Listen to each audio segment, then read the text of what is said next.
ही देवाची योजना होती की आपण एकत्र येऊन देवाची भक्ती करावी, त्याची आराधना करावी, देवाचं वचन ऐकावं. Thank you Jesus, thank you Jesus. कोणी कोणाकडे पाहू नका, देवाकडे अपेक्षा ठेवा की प्रभू माझ्याशी बोल, मला तुला समजायचं आहे, ओळखायचं आहे, मला तुझ्यामध्ये जगायचं आहे. तर बायबलमध्ये दिले, तुम्ही माझ्यामध्ये राहाल, माझी वचनं तुमच्यामध्ये राहतील, तर तुम्ही माझ्याकडे जे काही मागाल ते तुम्हाला दिलं जाईल. धन्यवाद येशू, धन्यवाद येशू. देवा तू ये ना, हाक माझी ऐकना. देवा तू ये ना, हाक माझी ऐकना. तुझाच देवा आसरा, कोणीच नाही तुझ्या सारखा. तुझाच देवा आसरा, कोणीच नाही तुझ्या सारखा. किती तुझे उपकार रे, किती तुझे आभार रे. सोबतीला तूच आहे, तुझ्यावरी विश्वास आहे. सोबतीला तूच आहे, तुझ्यावरी विश्वास आहे. सांभाळशी मजला, सांभाळशी मजला. जग हे सारे स्वार्थी रे, कुणीच नाही इथे कुणाचे. तूच मजला साथ दे, पडत असता हात दे. किती तुझे उपकार रे, किती तुझे आभार रे. सोबतीला तूच आहे, तुझ्यावरी विश्वास आहे. सांभाळशी माझला, सांभाळशी माझला. ओ देवा तू ये ना, हाक माझी ऐकना. देवा तू ये ना, हाक माझी ऐकना. तुझाच देवा आसरा, कोणीच नाही तुझ्या सारखा. किती तुझे उपकार रे, किती तुझे आभार रे. सोबतीला तूच आहे, तुझ्यावरी विश्वास आहे. सांभाळशी सर्वांनी सर्वांनी जाऊया. सांभाळशी माझला, सांभाळशी माझला. प्रभू तुम्हाला सांभाळशी. हे जग सर्व स्वार्थी आहे प्रभू, इथं कोणीच कुणाचं नाहीये प्रभू. पण देवा आमच्याकडे तुझा काही स्वार्थ नाही, उलट तू आम्हाला सर्व काही दिलेलं आहे. तुझ्या प्रेमाने परमेश्वर, तुझ्या दयेने परमेश्वर, तू आमच्यावर अनंत उपकार केलेले आहे आणि ते उपकार आम्ही फेडू शकत नाही प्रभू. पण परमेश्वर आम्ही फक्त तुला धन्यवाद, तुझे उपकार प्रभू. जे काही वचन पवित्र आत्मा तू आम्हाला शिकव, तू आम्हाला चालव, तू स्पर्श कर, आम्हाला आशीर्वाद दे. प्रभू येशूच्या नावात प्रार्थना करतो, आमेन. बोलो येशू मसीह की जय. आपण मागच्या काही आठवड्यांपासून प्रकटीकरणातले काही भाग शिकत आहोत. आपण पाहिलं की मागच्या आठवड्यामध्ये देवदूत कर्णा वाजवतात आणि कशा प्रकारे पृथ्वीवर संकट येत आहे आणि येणार आहे. आपण प्रत्येक कर्णाच्या मागे पाहिलेलं आहे. आतापर्यंत आपण 5 कर्णा, 5 देवदूत 5 कर्णा वाजवत आहेत असं पाहिलेलं आहे. आणि 5 कर्णापर्यंत कशा कशा प्रकारे पृथ्वीवर संकट आलेले आहेत, येणार आहे, आपण ते सर्व पाहिलेलं आहे. बायबलमध्ये दिलेलं आहे. प्रकटीकरणामध्ये पहिल्या अध्यायामध्ये आपण जाणार आहोत की जो कोणी विश्वास ठेवील, ही वचन स्वीकारतील, ते आशीर्वादित होतील. Praise the Lord. काढूया आपण वचन. प्रकटीकरण पहिला अध्याय आणि 3रं वचन. प्रकटीकरण पहिला अध्याय आणि 3रं वचन काढलं आपण. भविष्यवाण्यांचे शब्द जो वाचतो आणि जे ऐकतात, त्यात लिहिलेल्या गोष्टी पाळतात, ते आशीर्वादित आहेत. Praise Lord. बघा, जो वाचतो, जो ऐकतो आणि त्यात लिहिलेल्या गोष्टी जो पाळतो, ते आशीर्वादित आहे. कारण समय जवळ आलेला आहे. पुढे काय लिहिलेलं आहे? समय जवळ आलेला आहे. आणि समय जवळ येत असताना आपल्याला ऐकायचं आहे. आपल्याला काय करायचं आहे? ऐकायचं आहे, वाचायचं आहे, ऐकायचं आहे आणि पाळायचं आहे.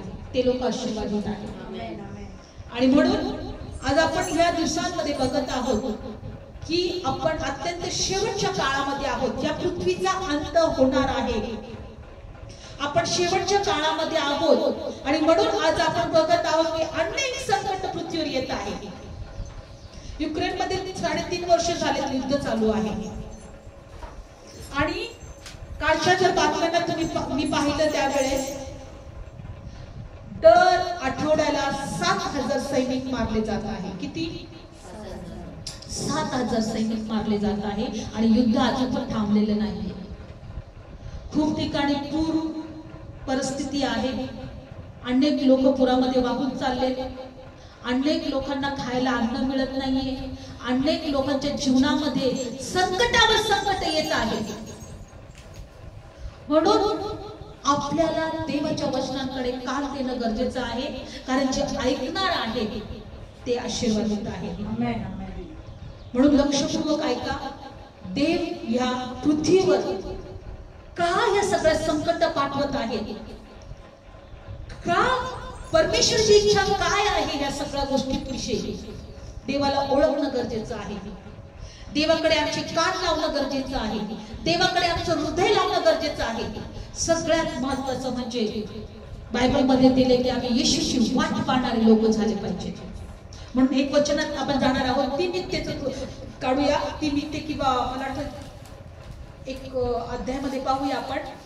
तीमित्येचं पुस्तक किंवा तिथाला पत्र. तिथाला पत्र, पौलाचं तिथाला पत्र. पहिली आपण 2रा अध्याय पाहूया. यामध्ये वचनाची काय इच्छा आहे, देवाची इच्छा काय आहे आपण पाहत आहोत. तिथाला पत्र या वचनात पहिल्यांदा पाहूया देवाची इच्छा आमच्यासाठी काय आहे. तिथाला पत्र 2रा अध्याय. तिथाला पत्र 2रा अध्याय 11 वचन. आपण 7व्या कर्णामध्ये आहोत की 6वा कर्ण? कितवा कर्ण आहे? 6वा.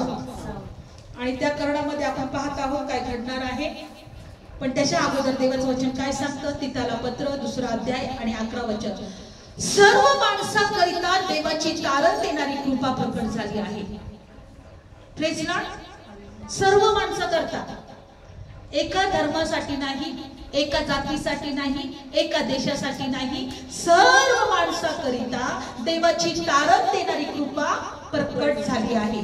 ती कृपा काय शिकवते बघा. ती कृपा आपल्याला असं शिकवते की आपण अभक्तीला आणि जगातल्या हवास नाकारून आताच्या काळामध्ये सुबुद्धीने, न्यायाने आणि सुभक्तीने वागावे. ही कृपा काय शिकवते?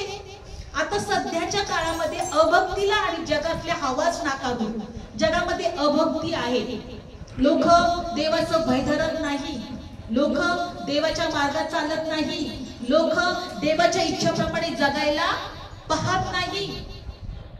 म्हणून बायबल काय सांगतं, आपण अभक्तीला आणि जगातल्या हवास नाकारून आताच्या काळात सुबुद्धीने, न्यायाने आणि सुभक्तीने वागावे. कसे वागावे आपण? सुबुद्धीने व सुभक्तीने. कारण धन्य आशेची म्हणजे येशू ख्रिस्त आपला थोर देव, आपला तारणारा, याचे गौरव प्रकट होण्याची वाट पाहावी. कशाची वाट पाहिली पाहिजे आपण? गौरव प्रकट होण्याची.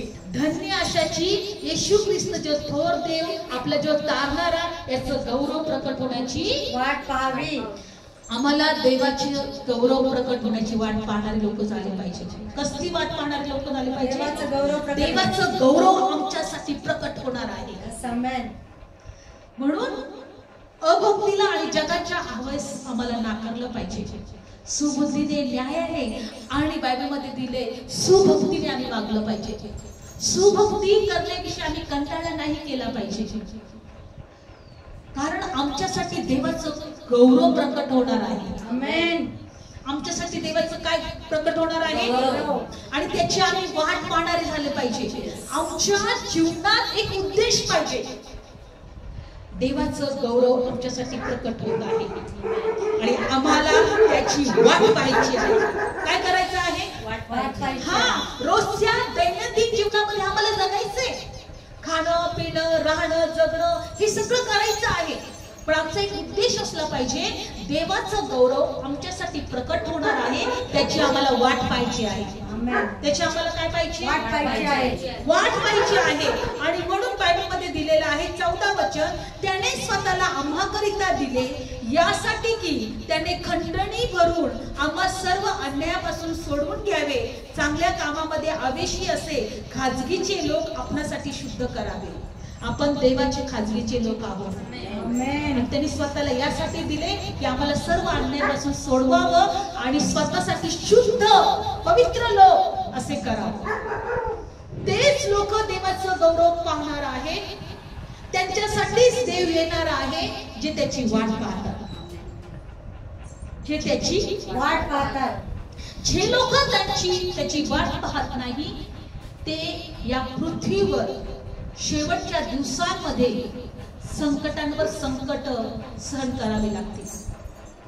त्रासामध्ये, छळामध्ये, अगदी वाईट परिस्थितीमध्ये त्यांना राहावं लागणार आहे. पण बायबलमध्ये आम्ही धन्य आशेची वाट पाहिली पाहिजे. आमची धन्य आशा काय आहे? जो आमचा प्रभू येणार आहे, त्याचं गौरव प्रकट होणार आहे. Praise Lord. आणि म्हणून बायबल सांगतं की आज आम्हाला देवाला शोधणं गरजेचं आहे, देवाच्या वचनांकडे कान देणं गरजेचं आहे. आणि आता आपण जाणार आहोत की प्रकटीकरणामध्ये, आणि आपण पाहत आहोत आता 6वा कर्ण वाचला जाणार आहे. Praise Lord. आपण बाकीचे कर्ण पाहिलेले आहेत का? बाकीचे 6 कर्ण वाजवत असताना काय काय झालेलं आहे? Praise Lord. तर आपण वचनामध्ये दिलेलं आहे परत प्रकटीकरण 9वा अध्याय आणि 13 वचनापासून वाचणार आहोत. प्रकटीकरण 9वा अध्याय आणि 13 वचन. तर बघा, या वचनामध्ये आपण पाहत आहोत का प्रेसित पौल, देवाचा जो सेवक होता, प्रेसित योहान देवाचा जो सेवक होता, परमेश्वराने त्याला या पृथ्वीवर शेवटच्या दिवसामध्ये काय काय घडणार आहे या गोष्टी प्रकट केल्या. आणि जसं जसं कर्ण वाजवणार आहे तसं तसं काय घडणार आहे या गोष्टी दाखवल्या. आणि आपण 6व्या कर्णामध्ये बायबलमध्ये दिलेलं आहे का जेव्हा 6वा कर्ण वाजला तेव्हा त्याने काही दृष्टांत पाहिले, काही दर्शन पाहिलं. आणि त्या दर्शनमध्ये त्या योहानाला परमेश्वराने काय दाखवलं आज आपण या वचनात पाहणार आहोत. ठीक आहे. प्रकटीकरण 9वा अध्याय 13 वचन. मग 6व्या देवदूताने कर्णा वाजवला तेव्हा देवासमोरल्या सोन्याच्या वेदीच्या 4 शिंगामधून आलेली वाणी ऐकली. 14. ज्या 6व्या देवदूताजवळ कर्णा होता त्याला ती वाणी म्हणाली, मोठ्या फरात नदीजवळ बांधून ठेवलेले जे 4 दूत त्यांना मोकळे कर. तेव्हा तो नेमलेला तास, दिवस, महिना, वर्ष यासाठी जे 4 दूत माणसांचा 3रा हिस्सा जीवा मारायला तयार होते ते सोडण्यात आले. Praise Lord. बघा, 6वा करणा जेव्हा वाजवला तेव्हा बायबलमध्ये दिले देवासमोर सोन्याची वेदी होती आणि त्या वेदीला 4 शिंग होते. काय होते?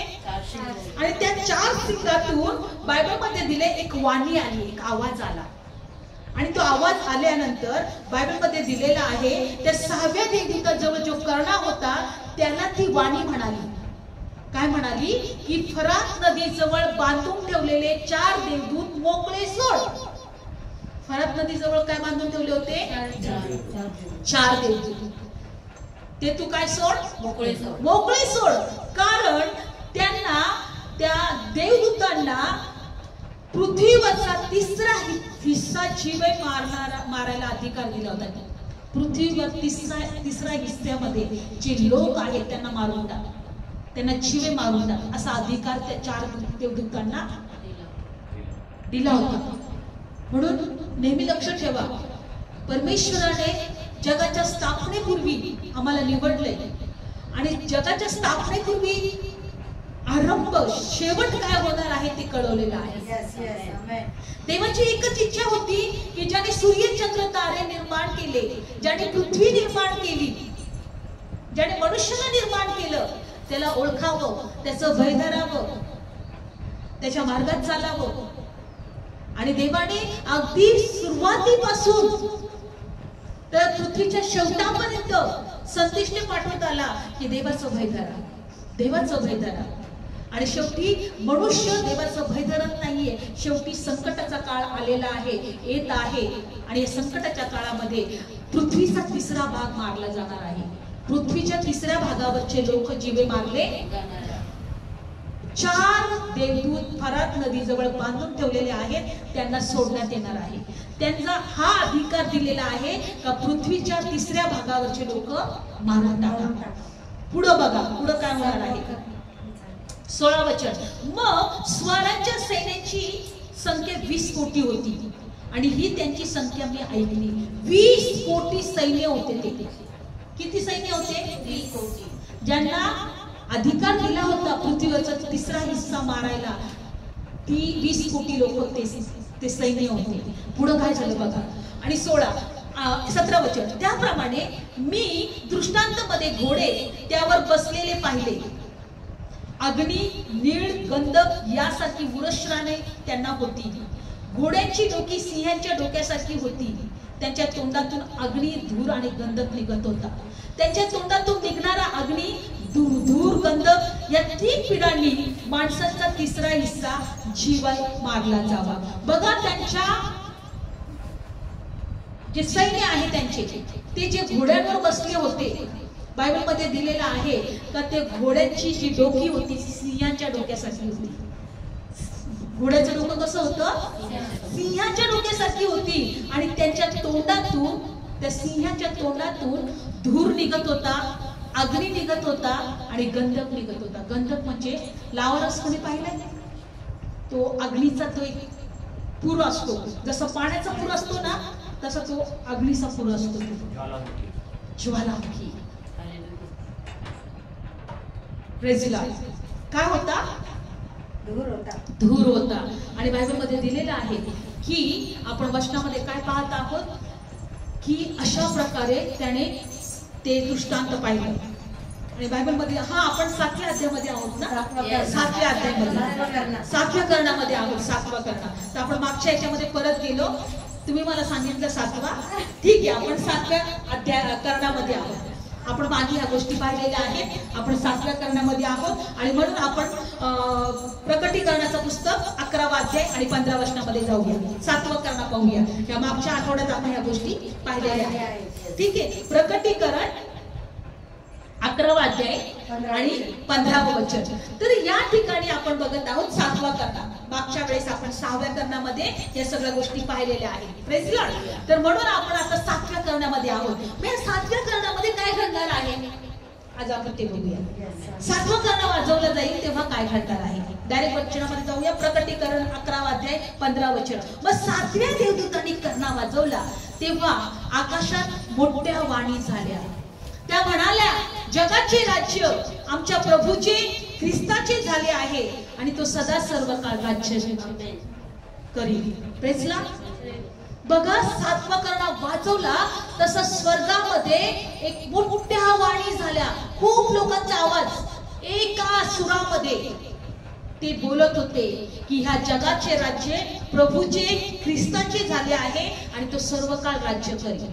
देव सर्व काळ ह्या जगावर काय करेल? राज्य करेल. म्हणजे बायबल मध्ये दिलेलं आहे की हे राज्य जे आहे, हे जग जे आहे, याच्यावर कुणाचं राज्य होतं? सैतानाचं. कुणाचं राज्य होतं? शैतानाचं. कारण मी नेहमी सांगत असते, ह्या जगामध्ये पाप जास्त आहे का पवित्रता? पाप जास्त आहे. लोक सगळे वाईट मार्गावर आहेत, लोक सगळे वाईट गोष्टी करत आहेत. म्हणून ह्या जगामध्ये सैतानाचं राज्य आहे. म्हणून आपल्याला प्रार्थना काय करावं लागते?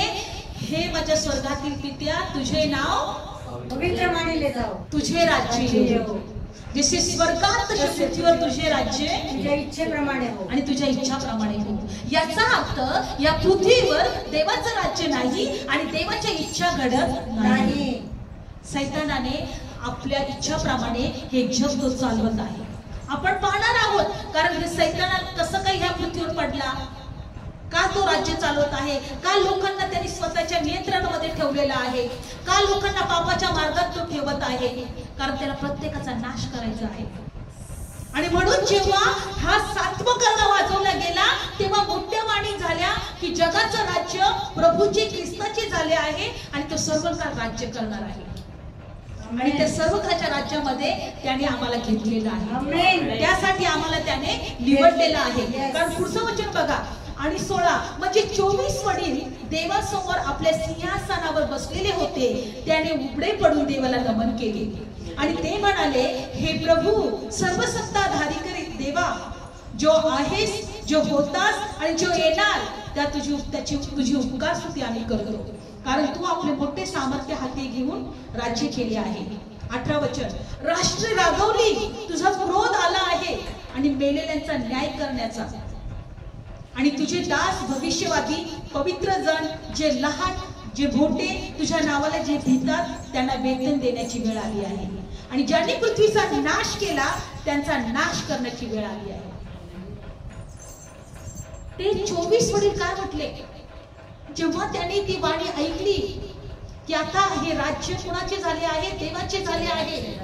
आणि जेव्हा त्यांनी ही मोठी गर्जना ऐकली, ते 24 वडील जे त्या देवाच्या सिंहासनासमोर बसलेले होते, ते देवाला नमन करून ते म्हटले की प्रभू, उघडे पडले आणि ते देवाची उपकार स्तुती केली आणि ते म्हटले, प्रभू आता वेळ आलेली आहे मेलेल्यांचा न्याय करण्याची. बघा पुढे काय लिहिले, राष्ट्र रागवली आणि तुझा क्रोध आला आहे आणि मेलेल्यांचा न्याय करण्याची, आणि जे तुझे दास भविष्यवक्ता पवित्र जण, जे लहान आणि मोठे तुझ्या नावाला जे भितात, त्यांना वेतन देण्याची वेळ आलेली आहे. Praise Lord. लक्षपूर्वक ऐका, जे आपण जी भक्ती करत आहोत, जे आपण देवाच्या पायाजवळ बसलेलो आहोत, जे देवाच्या मार्गात आपण चालत आहोत, आपल्याला वेतन मिळणार आहे. काय मिळणार आहे? आपल्याला काय मिळणार आहे? वेतन. लहान थोर जे तुझं भय धरतात त्यांना वेतन मिळणार आहे. म्हणून कधीही असं विश्वास करू नका किंवा असं समजू नका का आमचं एकत्र येणं व्यर्थ आहे का, देवाची भक्ती करणं व्यर्थ आहे का, देवाच्या पायाजवळ बसणं व्यर्थ आहे का. एक दिवस आम्हाला त्याचं वेतन मिळणार आहे. आमेन. जर तुम्ही महिनाभर तुम्ही जर जॉब केला किंवा तुम्ही काम केलं, ज्या ठिकाणी तुम्ही जॉब करत आहे तिथं महिनाभर जेव्हा काम कराल, एक दिवस तुम्हाला त्याचा पगार मिळतो. महिन्याचा पगार एक दिवस मिळतो. म्हणून बायबल सांगतं की ह्या जीवनामध्ये आम्ही जितकं देवाचं भय धरू, आम्ही जितकं देवाच्या मार्गात चालू, आम्ही देवाची भक्ती करू, आम्हाला वेतन मिळणार आहे. कारण ते 24 वडील काय म्हटले की आता वेळ आलेली आहे मेलेल्यांचा न्याय करण्याची आणि लहान आणि थोर जे लोक आहेत जे तुझं भय धरतात त्यांना वेतन देण्याची. या 7व्या करण्यामध्ये तो एक दृष्टांत पाहत आहे स्वर्गामध्ये. देवाच्या नावाचा जय जयकार होतोय. 24 वडील उघडे पडून नमन करतात आणि ते देवाची उपकार स्तुती करतात आणि ते देवाला म्हणतात की आता वेळ आलेली आहे. Praise Lord. आणि त्यानंतर काय झालं? 19 वचन, तेव्हा आकाशामध्ये मंदिर उघडले गेले स्वर्गामध्ये काय उघडलं? मंदिर उघडलं. आणि त्याच्या कराराचा कोश त्याच्या मंदिरात दिसला. काय दिसला स्वर्गामध्ये? कराराचा कोश. आणि कराराचा कोश मंदिरात दिसल्यानंतर विजा चमकल्या, वाणी झाली आणि गडगडाट झाले, भूमिकंप झाला आणि गारांची मोठी उष्टी झाली. स्वर्गामध्ये काय दिसलं आहे? मंदिर उघडलेलं. काय दिसलं आहे स्वर्गामध्ये? आणि मंदिरात काय होता? कराराचा कोश. आणि कराराचा कोश जसं दिसला, विजा चमकल्या. आज कित्येक लोक पाहत आहेत की विजा चमकत आहेत ना? Yes yes. मित्र म्हणते मग स्वर्गात काहीतरी घडत आहे. स्वर्गात काहीतरी घडत आहे. कारण विजा चमकल्या, वाणी झाल्या, गडगडाट झाले, भूमिकंप झाला, गारांची मोठी उष्टी झाली. कुठं झाली? ही पृथ्वीवर. पण स्वर्गामध्ये काहीतरी घडत आहे. म्हणून पृथ्वीवर जर काही घडत असेल ना, तिथं काहीतरी घडलेलं आहे. आमेन.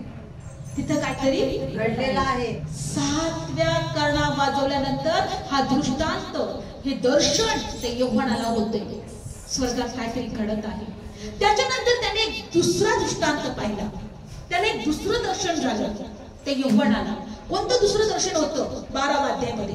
आता बघा या ठिकाणी आपण पाहिलं की पृथ्वीवर काहीतरी घडलंय. आता त्यांनी पाहिलं स्वर्गामध्ये अजून एक काही दर्शन पाहिलं. त्या दर्शनामध्ये काय दिसलं त्याला? आकाशात मोठा चमत्कार दिसला. योहान काय सांगत आहे? लक्षपूर्वक ऐका. आकाशात मोठा चमत्कार दिसला. एक स्त्री सूर्य पांघरलेली होती. काय पांघरलं होतं तिने? सूर्य. म्हणजे तिच्यावर असं तेज होतं जसं सूर्याचं. आणि तिच्या पायाखाली चंद्र होता. तिच्या डोक्यावर 12 तारांचा मुकुट होता. त्या स्त्रीच्या डोक्यावर काय होता? 12 तारांचा मुकुट होता. तारे 12. त्याची आठवण करून देत होता हे इस्रायलचे 12 वंश, 12 शिष्य. आणि बायबलमध्ये दिलेलं आहे की ती गरोदर असून प्रसूनाच्या वेदनांनी, प्रसूनाच्या कष्टात असता ती ओरडत होती. ती गरोदर होती आणि ती लेकरू प्रसवणार होती. आणि प्रसवणारी स्त्री जशी जी वेदना देते, जी काही तिला त्रास होत असतात, आणि ज्याप्रमाणे ती आपल्या कष्टात ती ओरडत असते, तशी स्त्री ओरडत होती. त्याला एक स्त्री दिसली, प्रसवणारी स्त्री, लेकरू प्रसवणारी स्त्री. आणि बायबलमध्ये दिलेलं आहे पुढे काय झालं? आणि आकाशात दुसरा एक चमत्कार दिसला. पहा, एक मोठा अग्निवर्ण अजगर, त्याला 7 डोकी होती, 10 शिंगे होते, त्याच्या डोक्यावर 7 मुकुट होते आणि त्याच्या शेपटीने आकाशातील ताऱ्यांचा 3रा हिस्सा इतकं त्याने ओढलं होतं आणि त्याने ते पृथ्वीवर पाडले. आणि जी स्त्री प्रसवण्याच्या बेतात होती, ती प्रसवेल तेव्हा तिच्या मुलाला खाऊन टाकावे म्हणून तो अजगर तिच्या पुढे उभा राहिला होता. त्या स्त्रीच्या पुढे कोण उभा राहिला होता? एक अजगर. तो कशासाठी? का ती स्त्री ती लेकरू प्रसवे आणि त्याला खाऊन टाकेल. नक्षत्र काय का? तो योहान हा दृष्टांत त्या आकाशामध्ये पाहत होता. एक प्रसवणारी स्त्री आणि दुसरं कोण? एक अजगर. तो अजगर एक वाट पाहत होता की कधी ही स्त्री आपलं लेकरू प्रसवे किंवा ती जन्म देईल आणि मी त्याला खाऊन टाकावे. आणि हे योहान हा दृष्टांत पाहत होतो. योहान काय करतोय? हे सगळं दृष्टांत पाहत आहे, पाहतोय. आणि बायबलमध्ये दिलेलं आहे 5वं, मग सर्व राष्ट्रावर लोखंडी दंडाने राज्य करणारा आहे असे पुरुष जातीचे मूल ती प्रसवेल आणि तिचे मूल देवाकडे त्याच्या राजस्थानाकडे उचलून घेतले. आणि ती स्त्री रानात पळून गेली. तेथे 1260 दिवस तिचे पोषण व्हावे म्हणून देवाने तयार केलेले ठिकाण तिला आहे. लक्षपूर्वक ऐका. इथे एक दृष्टांत तो पाहतोय, एक दर्शन पाहतोय. प्रसवणारी स्त्री, आपलं लेकरू प्रसवणारी आणि तिच्या समोर अजगर. अजगर ते लेकरू खाण्यासाठी, गिळण्यासाठी टपलेला आहे. हा अजगर बायबलमध्ये दिलेला आहे की त्याला 7 डोकी आहे आणि त्या 7 डोक्यांवर 7 मुकुट पण आहे. म्हणजे त्याला एक अधिकार दिलेला आहे किंवा देवाकडून त्यांनी तो अधिकार चोरून घेतलेला आहे. मुकुट हे दर्शवतं का त्याला काहीतरी अधिकार आहे. लक्षपूर्वक आहे. बघा बायबलमध्ये दिलेलं आहे ही स्त्री म्हणजे एक मंडळी आहे. म्हणजे काय आहे? कारण मंडळी ही देवाची स्त्री आहे, ही वधू आहे. मंडळ ही देवाची काय आहे? वधू आहे. वधू आहे. आणि ही वधू नेहमी येशू ख्रिस्ताला प्रकट करते. काय करते? प्रकट करते. प्रकट करते. आता आपण या दर्शनामध्ये पाहिलं तर आपण पाहिलं की ज्यावेळेस मरिया प्रभू येशू ख्रिस्ताला जन्म देणार होती तेव्हा फारो त्या बाळाला मारून टाकण्यासाठी टाकला होता, बरोबर? फारो, कारण की त्याला असे भय वाटत होतं की माझ्या नंतर कोणीतरी राजा येणार आहे आणि माझ्या नंतर तो राज्य करणार आहे. त्याला भय होतो, कारण की भविष्यवक्ते किंवा संदेशके किंवा जे ज्योतिषी होते त्या ठिकाणी त्या देशात आले होते आणि राजा कुठं आहे, इस्रायलचा राजा कुठं आहे, तो जन्मलेला आहे, यहूदाचा राजा कुठं आहे, तो जन्मलेला आहे, असं त्याची विचारपूस करण्यासाठी त्या देशात आले. आणि जेव्हा बघितलं त्या हेरोद राजाने की कोणीतरी राजा आता जन्माला येणार आहे आणि म्हणून त्याला मारून टाकण्यासाठी तो टपलेला होता. त्याला म्हणजे बायबल सांगतं की हा अजगर त्याप्रमाणेच त्या हेरोद राजासारखा टपलेला होता, कारण त्याच्याविषयी भविष्यवाणी काय होती की तो राज्य करणार आहे, तो राष्ट्रावर काय करणार आहे, राज्य करणार आहे. आणि सैतानाची काही इच्छा आहे की त्याला मारून टाकावं. आणि म्हणून बायबल सांगतं की जेव्हा ती स्त्री प्रसूत झाली तेव्हा देवाने ते मूल आपल्याकडे उचलून घेतले. म्हणजे येशू ह्या जगामध्ये आला, जन्मला, 33 वर्ष ह्या पृथ्वीवर राहिला आणि परत परमेश्वराने त्याला पृथ्वीवर घेतलं. हे दृष्टांतमध्ये ते दाखवलं होतं, पण बायबल मध्ये दिलेलं आहे. पुढं काय झालं, आता ते बाळ पृथ्वी त्या सिंहासनाजवळ परमेश्वराने घेतलं आणि जी स्त्री होती बायबल मध्ये दिलेलं आहे का ती त्या रानात पळून गेली. म्हणजे कोण, ती मंडळी. समजा आज मंडळी दर्शन आहे आणि बायबल मध्ये दिलेलं आहे की स्वर्गामध्ये त्यांनी अजून एक दुसरा दृष्टांत पाहिला, दुसरं दर्शन पाहिलं की त्या अजगराचं आणि स्वर्गातल्या देवदूतांचं यांची लढाई झाली. काय झाली? लढाई झाली. बघा, आपण 6व्या करणामध्ये आपण पाहत आहोत, 7व्या करणामध्ये आपण पाहत आहोत. या 7व्या करणामध्ये यौवनाला एक दृष्टांत होत आहे, दर्शन होत आहे स्वर्गातलं. पहिले दर्शन झालं देवाच्या सिंहासनाजवळचं, त्याच्यानंतर प्रसवणारी स्त्री, आणि तिसरं पाहत आहे अजगर आणि देवाचे देवदूत यांच्यामध्ये लढाई होते. काय होते? यांच्यामध्ये लढाई होते. बघा, काढूया आपण 7वं वचन, 12वां अध्याय 7वं वचन. आणि आकाशात म्हणजे स्वर्गात एक लढाई झाली. मिखाईल आणि त्याचे दूत अजगराशी लढले आणि अजगर आणि त्याचे दूत लढले. मिखाईल आणि त्याचे दूत, अजगर आणि त्याचे दूत हे एकमेकांशी काय केले? यांनी लढाई केली. देवाच्या दूतांशी आणि सैतानाच्या दूताशी आणि सैतानाशी यांची काय होती? लढाई होती. आणि पुढे काय झालं? तरी ते प्रबळ झाले नाही आणि आकाशात त्यांचं ठिकाण सापडलं नाही. मग तो मोठा अजगर खाली टाकण्यात गेला, म्हणजे जो जुनाटसा, जो दियाबल, जो सैतान म्हटलेला, सर्व जगाला ठकवणारा, तो पृथ्वीवर टाकण्यात आला. त्याच्याबरोबर त्याचे दूत पण टाकण्यात आले. त्याने दुसरा एक दृष्टांत पाहिला. काय पाहिलं? की देवाचा दूत आणि सैतानाचे दूत आणि अजगर यांच्यामध्ये मोठी लढाई झाली. मिखाईल जो देवाचा दूत होता, बायबल मध्ये दिले, तो जिंकला. आणि हा अजगर आणि त्याचे दूत हे हारले आणि त्यांना कुठं टाकण्यात आलं? पृथ्वीवर टाकण्यात आलं. बायबल मध्ये दिलेला आहे का तो त्या आकाशात असताना जो दियाबल, जो सैतान, जो जगाला ठकवणारा, तो दोष लावत होता देवासमोर. तो अजगर देवासमोर उभा राहायचा किंवा तो सैतान देवासमोर उभा राहायचा आणि पृथ्वीवरच्या लोकांना दोष लावायचा आणि म्हणायचं की हे लोक पापी आहेत, हे दोषी आहेत, यांना माझ्या ताब्यात दे. कारण की तुम्ही जर पाहिलं इयोबाच्या पुस्तकामध्ये बायबल मध्ये दिलेलं आहे की परमेश्वर आणि त्याचे सर्व देवदूत एकत्र आले तेव्हा सैतान पण त्यांच्यामध्ये उभा येऊन राहिला. इयोबाच्या 2रा अध्यायामध्ये वाचणार नाही. आणि बायबल मध्ये दिलंय की परमेश्वर त्या देवदूतांना म्हणत होता, तुम्ही कुठून जाऊन आलात? ते म्हणे, आम्ही सगळं या पृथ्वीवर तिथून फिरून आलो. तेव्हा हा सैतान सुद्धा, तो अजगर सुद्धा उभा राहायचा, सैतान उभा राहायचा. आणि बायबल मध्ये दिलेलं आहे का देव त्याला पण विचारायचा, तो कुठे जाऊन आलायस? तो म्हणाला, मी पण पृथ्वी इथून तिथून फिरून आलोय. मग देव त्याला विचारतोय, माझा सेवक इयोब, याला तू ओळखतो का? तो किती भक्तिमान आहे, तो किती नीतिमान आहे, तो देवाचं किती भय धरणारा आहे. तेव्हा तो सैतान त्याला काय म्हटला, योग काय तुझं काय उगाच धरतोय का, तू त्याच्या अवतीभोवती कुंपण टाकलेलं आहे, एकदा त्याला तू माझ्या हातात दे म्हणजे मी बघतो तुझा भय तो कसा जातो.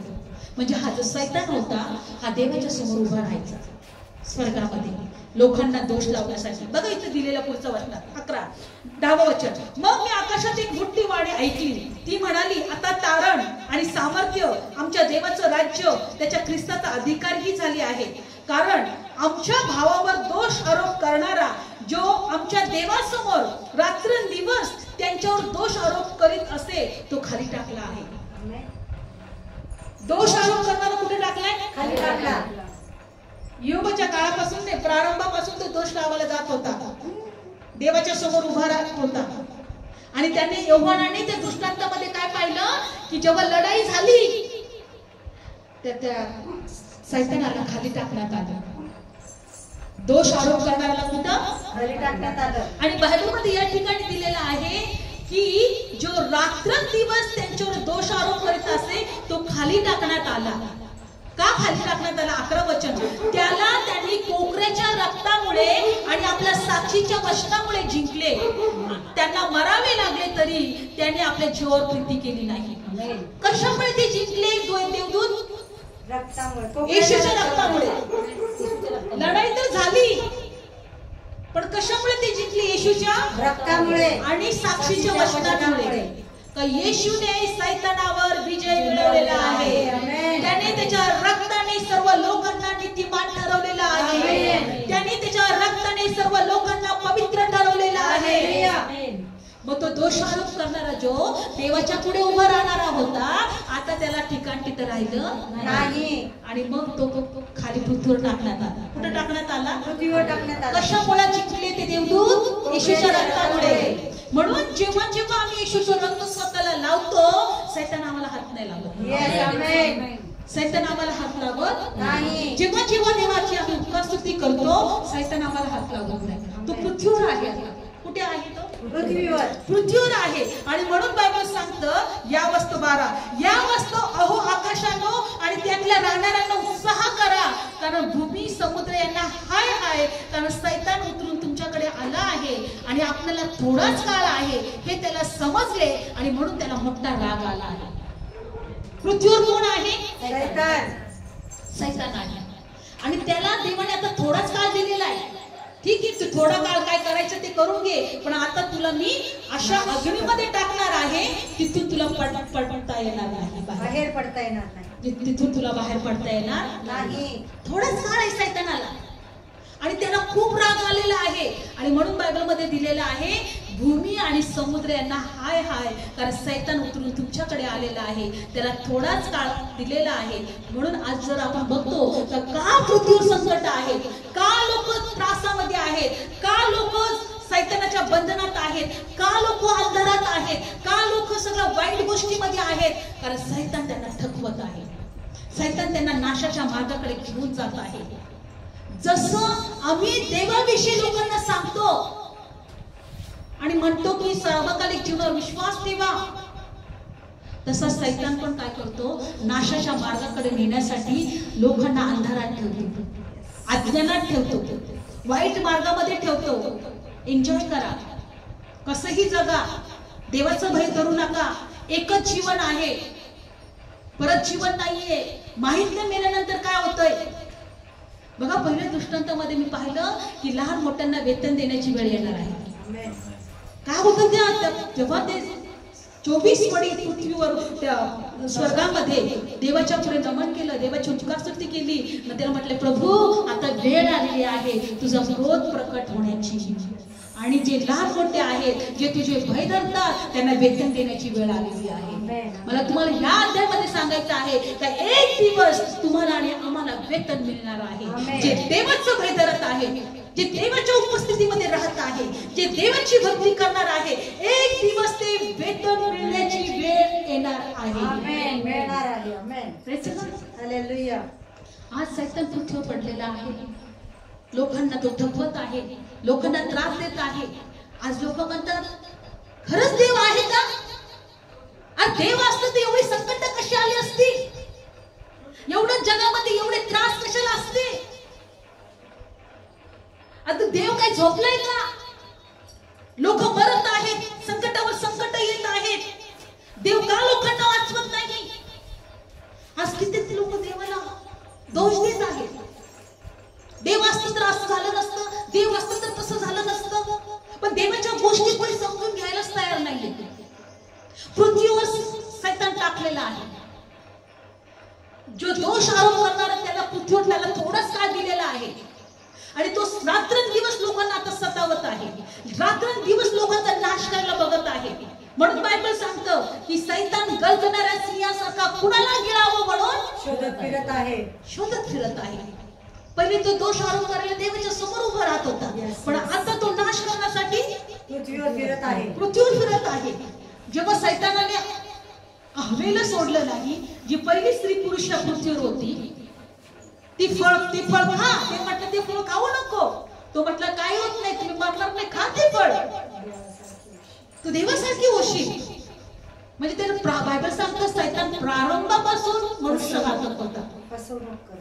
मनुष्यघातक होता असं दिलेलं आहे योहान 8व्या अध्यायामध्ये. सैतान प्रारंभापासून मनुष्यघातक होता. काय होतं? काढूया वचन, परत येऊया आपण त्याच्यामध्ये. योहान 8वा अध्याय, मला जर आठवत असेल तर नक्कीच काढूया आपण. योहान 8वा अध्याय आपण परत येऊया. सैतान आज पृथ्वीला ठपवत आहे. आज त्याला या पृथ्वीतल्या प्रत्येक लोकांचा नाश करायचा आहे. योहान शुभवर्तमान 8वा अध्यायामध्ये काढले सर्वांनी. योहान शुभवर्तमान 8वा अध्यायामध्ये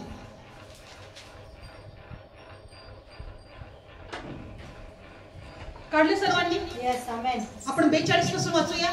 येशूने त्यांना म्हटले, जर देव तुमचा बाप असता तर तुम्ही माझ्यावर प्रीती केली असती, कारण मी देवापासून निघून आलो आहे. कारण मी आपल्या आलो नाही, तर त्यानेच मला पाठवले. 43 तुम्हाला माझे बोलणे समजले नाही. तुम्हाला माझे बोलणे का समजले नाही? याचं कारण हेच आहे की तुमच्याने माझं वचन ऐकवत नाही. 44 तुमचा बाप सैतान, याच्यापासून तुम्ही आहात. तुम्ही तुमच्या बापाच्या कुवासनेप्रमाणे करायला इच्छिता. तो प्रारंभापासून मनुष्यघातक होता. सैतान प्रारंभापासून मनुष्यघातक होता. जसं देवाने मनुष्याला निर्माण केलं तेव्हापासून तो मनुष्याचा घात करायचा प्रयत्न करत आहे. दोष आरोप करायला तो देवाच्या समोर उभा राहायचा. येशूने जेव्हा सर्वांचं मरण स्वतःवर घेतलं, सर्वांचे पाप स्वतःवर घेतले, स्वतःचं रक्त सांडलं आणि त्याच्या साक्षीमुळे आणि त्याच्या रक्तामुळे तो हरला आणि तो देवाच्या समोर आता उभा राहू शकत नाही. पण तो पृथ्वीवर टाकलेला आहे.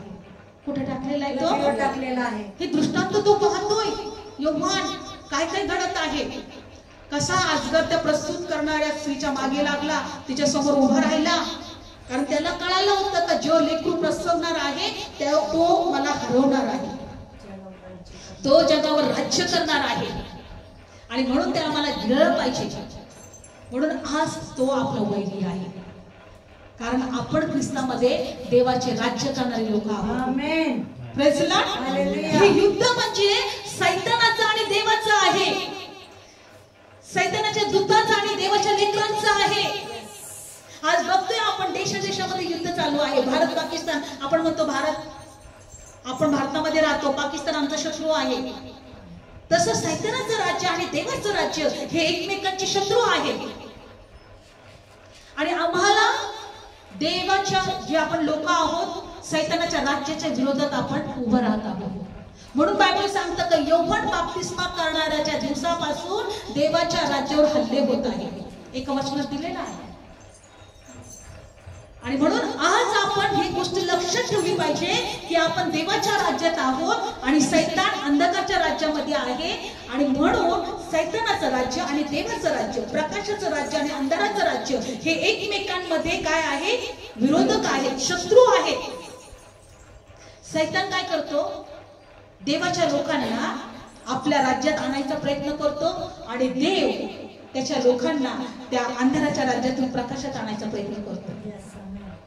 म्हणून आज देवाच्या गोष्टी आम्हाला समजणं गरजेचं आहे. Praise the Lord. आणि पुढे काय झालेलं आहे बायबलमध्ये दिले प्रकटीकरणामध्ये, त्याच्यानंतर तो खाली टाकल्यानंतर पुढं काय झालं माहिती तुम्हाला, खाली टाकल्यानंतर तो पुन्हा त्या स्त्रीच्या मागे लागला. काय केलं तो? स्त्रीच्या मागे लागला, म्हणजे मंडळीच्या मागे लागला. कुठे लागला तो? मंडळीच्या मागे लागला. काढला आपण वचन. यस, हा. आणि 12वा अध्याय 13 वचन. मग अजगराने आपण पृथ्वीवर टाकलो गेलो हे पाहिल्यावर जी स्त्री पुरुष जातीच्या मुलाला प्रसवली होती तिचा पाठलाग केला. तेव्हा त्या स्त्रीने सापाच्या पुढून रानात आपल्या ठिकाणी उडून जावे म्हणून तिला मोठ्या गरुडाचे पंख दिले होते. आणि तिथे ती 1 काळ 2 काळ आणि अर्ध काळ पोचली गेली. बायबलमध्ये दिले ती सापाच्या पुढून रानात ठिकाणी जे ठिकाण तिच्यासाठी तयार केलं होतं तिथे जावं, तिने उडून जावं म्हणून गरुडाचे पंख तिला दिले होते. बायबलमध्ये दिले यशाच्या पुस्तकामध्ये ते गरुडासारखी शक्ती संपादन करते. जे देवाचं भय धरतील ते कसे शक्ती संपादन करतील? गरुडासारखे शक्ती संपादन करतील. तरुण दमतील थकतील पण देवाचं भय धरणारे गरुडासारखी शक्ती संपन्न करतील. आणि ते त्याच्या सैतानापासून ते उडून जातील. यस, आमेन. आणि ही स्त्री काय झाली? ती उडून झाली. तिला गरुडाचे 2 पंख दिले होते आणि ती एका ठिकाणी राहिली. पण 15 वचन बघा. तेव्हा ती स्त्री पुराने वाहून जावी म्हणून तिच्या मागे सापाने पुरासारखे पाणी आपल्या तोंडातून सोडले. पूर आले का? आलाय. सैतानाने कशासारखं पाणी तोंडातून सोडलं? पुरासारखं पाणी. म्हणजे त्यात तेवढा अधिकार आहे पूर आणायचा. Yes, yes. पुरासारखं पाणी कोण वाहून जावं? मंडळी वाहून जावी. मंडळी वाहून जावी. ती स्त्री वाहून जावी. पुरासारखं पाणी बायबलमध्ये दिलेलं आहे आपल्या तोंडातून सोडलं. 16 वचन. आणि त्या स्त्रीला भूमीने सहाय्य केले आणि भूमीने आपले तोंड उघडून जो पूर अजगराने आपल्या तोंडात सोडला होता तो गिळून टाकला. आमेन. कोणी गिळून टाकला? भूमीने. पृथ्वीने ते पूर आपल्यामध्ये गिळून टाकला. ते पाणी आपल्यामध्ये घेतलं. आणि पुढच्या वचनात काय दिले? तेव्हा अजगर स्त्रीवर रागवला आणि तिच्या संतानातले उरलेले जे देवाच्या आज्ञा पाळणारे ज्यांना येशू ख्रिस्ताची साक्ष आहे त्यांच्याशी लढाई करायला निघाला आणि तो समुद्राच्या वाळूवर उभा राहिला. आमच्याशी लढाई कोण करत आहे? जे देवाच्या आज्ञा पाळणारे जे ख्रिस्ताची साक्ष आहे ज्यांना आहे आता तो त्यांच्याशी लढाई करत आहे. कोण? शैतान. कारण तो प्रारंभापासून मनुष्य घातक होता. आज वाटतंय देवावर विश्वास ठेवून एवढा काय त्रास आहे तुम्हाला? तुम्ही का आजारी पडता? तुमच्या जीवनात या सगळ्या गोष्टी का होतात? का तुमच्या प्रार्थना ऐकत नाही? पण देवाच्या गोष्टी समजून घ्या. देवाच्या गोष्टी समजून घ्या. तो आमच्या जवळ आहे त्रास देण्यासाठी, आम्हाला विश्वासात कमजोर करण्यासाठी, आम्हाला देवापासून दूर करण्यासाठी. बायबलमध्ये दिलेलं आहे तसं की तो वाळूवर उभा राहिलेला आहे. तो देवाच्या लोकांशी लढाई करत आहे. किती वेळेस तो योबाला म्हटला, त्याची बायको म्हटली तर देवाचं भय धरायचं सोड आणि मरून जा. देवाला श्राप दे आणि मरून जा. म्हणजे तो एकच बघतोय की हे लोक देवाला श्राप दिले पाहिजे, देवाची निंदा केली पाहिजे, देवाला दोष दिला पाहिजे. म्हणून बायबल सांगतं मरायची वेळ आली तरी विश्वास करायचा देवावर सोडू नका. जो आपल्या स्वतःच्या जीवावर प्रीती करतो तो आपल्या स्वतःचा नाश करून घेतो. लक्षपूर्वक ऐका. ही लढाई कुणाची आहे ते जाणून घ्या. म्हणून जर त्रास जरी असले, आजार जरी असले, संकट जरी असले तर समजून घ्या की आम्हाला हे संकट आम्हाला आमचा विश्वास कमजोर करण्यासाठी आहे. आमेन. आम्हाला वतन मिळूच नाही, ते वेतन आमच्यासाठी जे ठेवले ते मिळूच नाही यासाठी आहे. कारण हे दर्शन दाखवण्याचा काहीतरी उद्देश होता देवाचा. योबानाला संकटावर संकट तर येणारच आहे पृथ्वीवर, पण देवाला काहीतरी दर्शनाच्या मागे काहीतरी देवाला ते दाखवण्याचा उद्देश होता. सैतानाच्या गोष्टी त्याला दाखवायच्या होत्या. आणि त्याच्यानंतर मग पुढचं अजून दुसरं काय झालं आपण शेवटचं घेऊया. 13 वचन 13 अध्याय. आता बघा हा सैतान समुद्राच्या वाळूवर उभा आहे. आज जर समुद्राच्या वाळूवर उभा आहे म्हणजे पृथ्वीवर तो एक ठिकाणी तो उभा आहे. आणि बायबलमध्ये दिलेला आहे 13 अध्याय. मग मी एक श्रापक समुद्रावरून वर चढून येताना पाहिले. त्याला 7 डोकी आणि 10 शिंग होते. त्याच्या शिंगावर 10 मुकुट होते. त्याच्या डोक्यावर दुर्भाषणांची नावे होती. आणि जे शावपद मी पाहिले ते चिट्ट्यासारखे होते, त्याचे पाय अस्वलाच्या पायासारखे होते, त्याचे तोंड सिंहाच्या तोंडासारखे होते. अजगराने आपली शक्ती आणि आपले सिंहासन, आपला मोठा अधिकार त्याला दिला आणि त्याच्या डोक्यापैकी एक डोके डोक्यांपैकी एक डोके मरून जाईल एवढे मारलेले असते मी पाहिले, तरी पण त्याचा प्राणघातक घाव बरा झाला. आणि तेव्हा सगळी पृथ्वी त्या शावपदाच्या मागे आश्चर्य करत गेली. आता बघा, हा तर समुद्र उभा आहे आणि जिथून ते समुद्र आहे बायबलमध्ये दिलेला आहे, तिथून अजून एक शावपद निघाला. म्हणजे तिथं तुम्ही जर पाहिलं, हा एक दोन शावपद म्हणजे ते अजगर किंवा ते साप तिथून निघतात. आणि बायबलमध्ये दिलेलं आहे की त्याचं तोंड सिंहासारखं होतं, त्याच्यामध्ये त्याला मोठा अधिकार त्यांनी दिला होता. कशासाठी दिला होता? आता यांचं एकच काम आहे, सैतानाचे आणि त्याच्या दूतांचं. आता जसं पिता पुत्र आणि पवित्र आत्मा आहे, तसे हे तीन लोक आहेत आणि यांचे देवदूत आहेत. बघा, दोन श्रापद आणि एक अजगर, हे तिघ जण आहेत. आता यांनी काय केला? आपला अधिकार त्याला दिला. तो जो दुसरा श्रापद जो पृथ्वीतून निघाला, त्या समुद्रातून निघाला, त्याने काय दिला? आपला अधिकार दिला. आणि बायबल काय सांगतं बघा याच्यामध्ये, त्याचा एक डोक्याला खूप मोठा घाव लागला होता आणि तो घाव बरा झाला. त्याच्यामध्ये चमत्कार करण्याची शक्ती होती. आणि बायबलमध्ये दिलेलं आहे की सर्व पृथ्वी त्या शापदाबद्दल आश्चर्य करत होते आणि ती त्याच्या मागेला आश्चर्य करत गेली. म्हणजे बायबलमध्ये दिलेलं आहे त्यांचं एकच, बघा पुढचं वचन 4, आणि त्याने त्या अजगराला नमन केले, कारण त्याने त्या शापदाला अधिकार दिला होता. आणि त्याने शापदाला नमन केले. ते म्हणाले, शापदासारखा कोण आहे आणि त्यांच्याशी कोणाच्याने लढवेल, याच्याशी कोणाच्याने लढवेल. बघा, बायबल सांगतं की पृथ्वीवरचे लोक त्याला नमन करायला किंवा त्याला देव समजतात. म्हणजे त्यांचा एकच उद्देश आहे की आम्हाला देव समजावं, लोकांना आम्हाला नमन करावं, आमच्या नियंत्रणामध्ये यावं आणि आम्ही त्यांचा नाश करावा. चोरी तर चोरी घाताने नाश करायचा. प्रभू येतो म्हणतो की तुम्हाला जीवन आणि मृत्यूचं जीवन द्यायला. त्याचा एकच उद्देश आहे, घास करणं. आता ह्याने काय केलं? ह्या दुसऱ्या शापदाला सगळा अधिकार दिलाय आणि जा लोकांना काय कर, तुझ्याकडे बोल, चमत्कार दाखव, मोठं साक्षात घडव, काहीतरी अशा गोष्टी कर, तुझ्या मागे सगळे येतील. आणि बायबल सांगतं 5वं वचन, आणि मग मोठ्या मोठ्या गोष्टी दुर्भाषण बोलणारे तोंड त्याला देण्यात आले. त्याला 42 महिने काम चालवण्याचा अधिकार देण्यात आला. त्याने देवाविरुद्ध दुर्भाषण करायला, म्हणजे त्याचे नाव, त्याचा मंडप, आकाशातील राहणारे यांच्या विरुद्ध दुर्भाषण करायला आपले तोंड उघडले. आणि त्याला असे सोपून दिले होते की त्याने पवित्रांची लढाई करावी, त्यांना जिंकावे आणि त्याला प्रत्येक वंश, लोक, भाषा, राष्ट्र यांच्यावर अधिकार देण्यात आला. आणि पृथ्वीवरील राहणाऱ्यांपैकी ज्यांची नावे जगाच्या स्थापनेपासून वधलेल्या कोकराच्या जीवनाच्या पुस्तकात लिहिलेली नाही, ते सर्व त्याला नमन करतील. त्याला काय अधिकार दिला होता?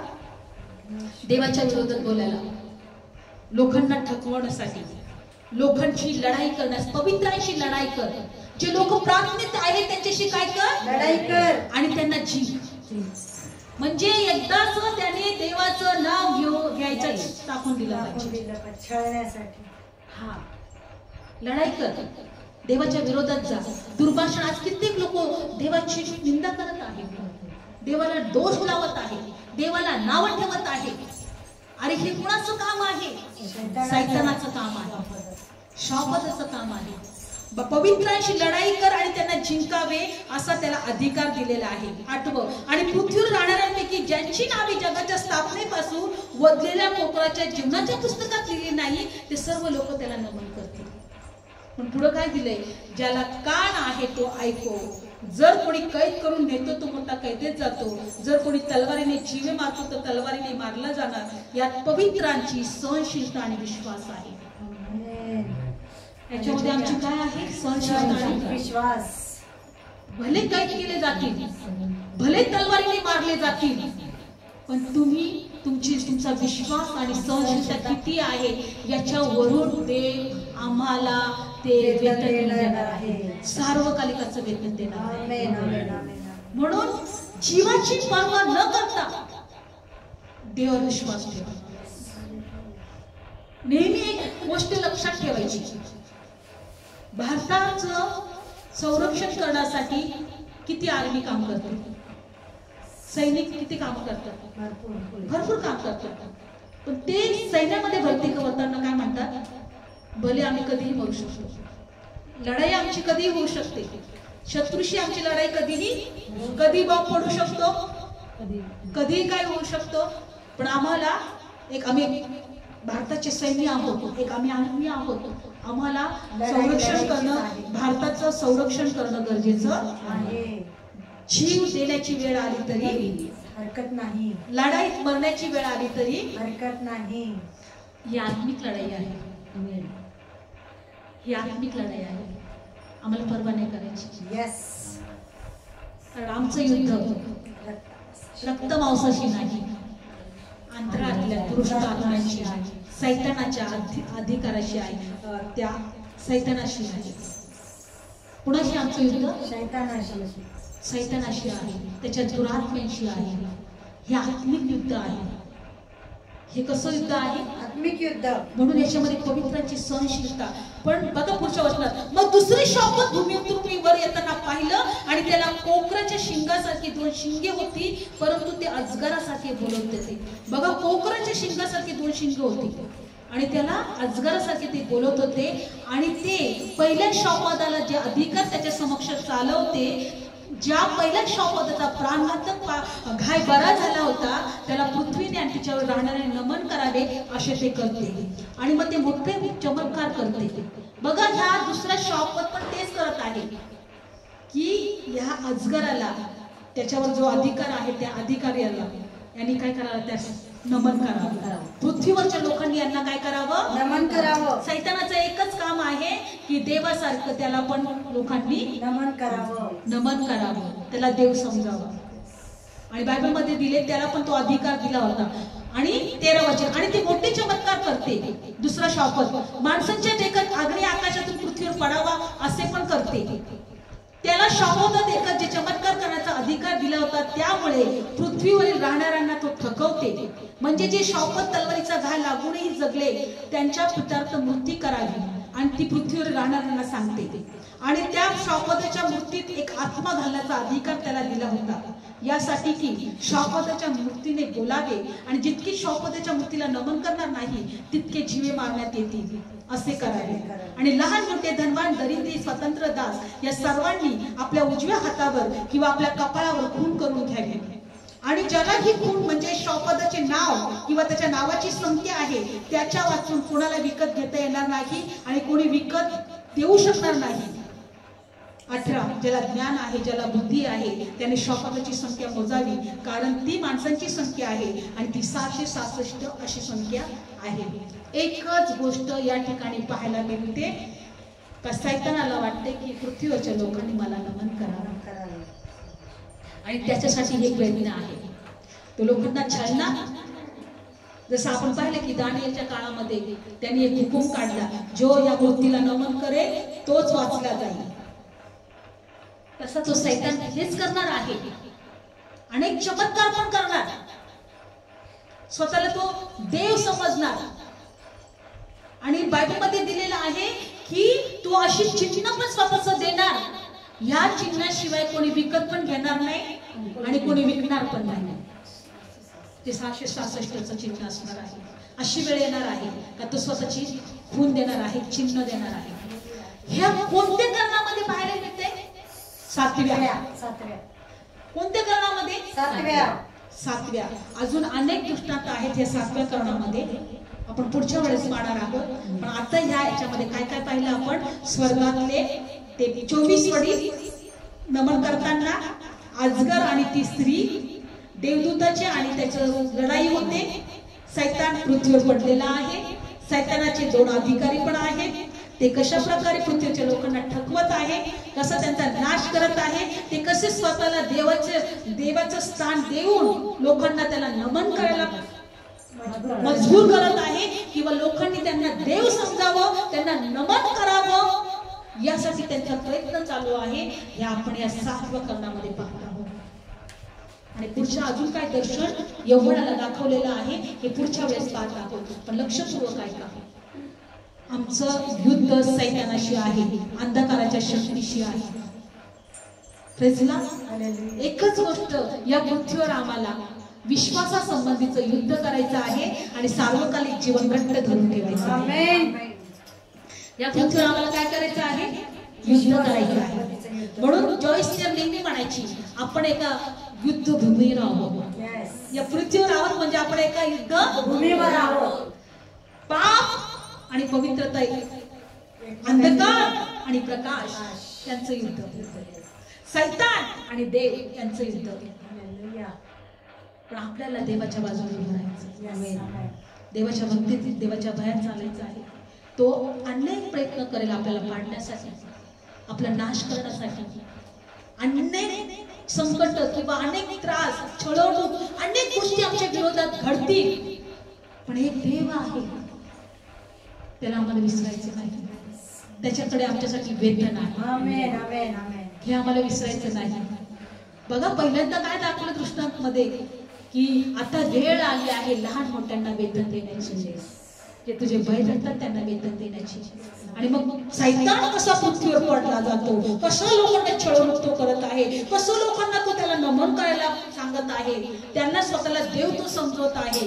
आणि त्यांनी देवदूत पण ठेवले, त्याचे माफ करता त्याचे दूत पण ठेवलेले आहेत. या लोकांना जिंकायचं आणि देवाच्या विरोधात बोलायला लावायचं, देवाची निंदा यांना करायला लावायची. देव किती वाईट आहे, देव कुठं आहे, देवावर शंका करायची आणि देवापासून यांना दूर करायची. सैतानाची एकच योजना आहे, मनुष्याला देवाच्या वेदनापासून दूर ठेवा.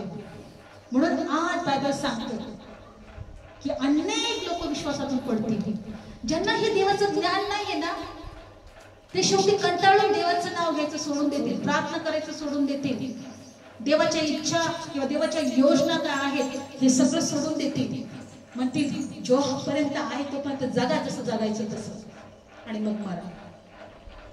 म्हणून आज देवाला धन्यवाद की प्रभूने आम्हाला सत्य कळावं, सार्वकालिक जीवन काय आहे, सार्वकालिकामध्ये आम्हाला वेतन काय आहे, सार्वकालिकामध्ये आम्ही कशा प्रकारे आम्ही जगणार आहोत हे दाखवून दिलेलं आहे.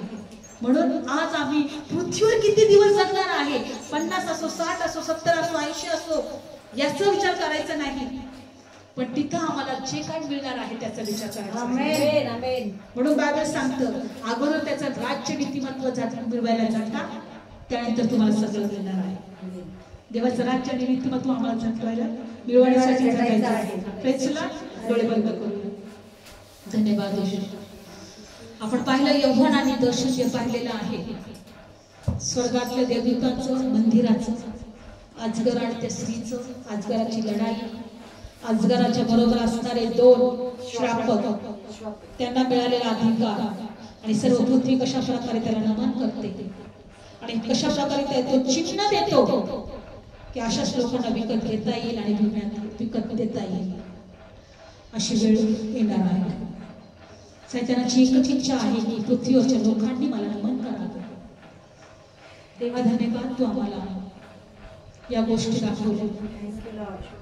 खरोखर देवा स्वर्गामध्ये देवदूतांची आणि सैतानाच्या दूतांची लढाई झाली, पण स्वर्गातल्या देवदूताने सैतानाला हरवलं.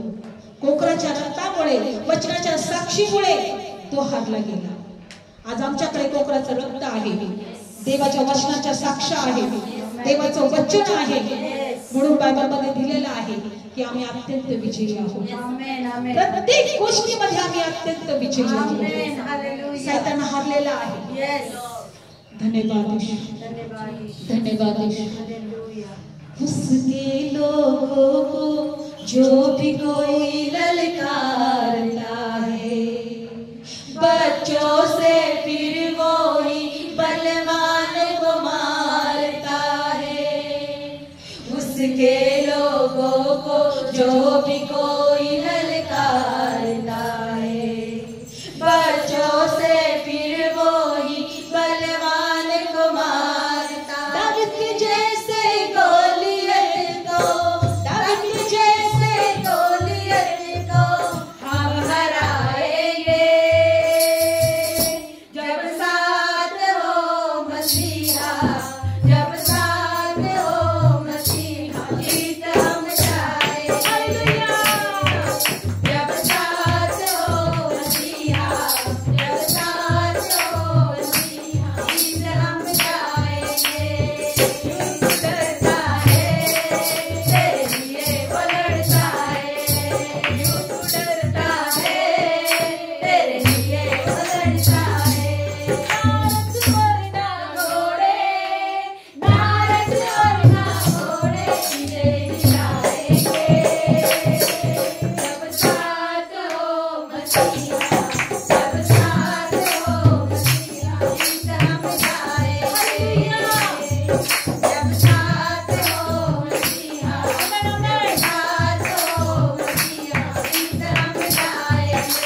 येशूमध्ये अत्यंत विजयी आहोत. Yes. बायबल सांगतो कोणतीच परिस्थिती आम्हाला देवापासून वेगळं करणार नाही. Amen. आणि प्रभू या दिवसांमध्ये तुझ्या उपस्थितीमध्ये ठेव, Yes, तुझ्या God. भयात ठेव, Yes, तुझ्या Lord. मार्गात ठेव, होय माझ्या देवा. तुझ्या इच्छाप्रमाणे जगण्यासाठी कृपा Yes, कर. yes, hallelujah. जे ऐकत आहे, जे आजारी आहेत, Yes. जे त्रासात आहेत, Yes. येशूच्या नावात ते मोकळे केले Amen, जावे. amen. आणि तुझा आशीर्वाद त्यांना मिळू दे. प्रभू येशूच्याच नावात ती प्रार्थना करतो. आमेन. Amen. बोले येशू मसीह की Yes.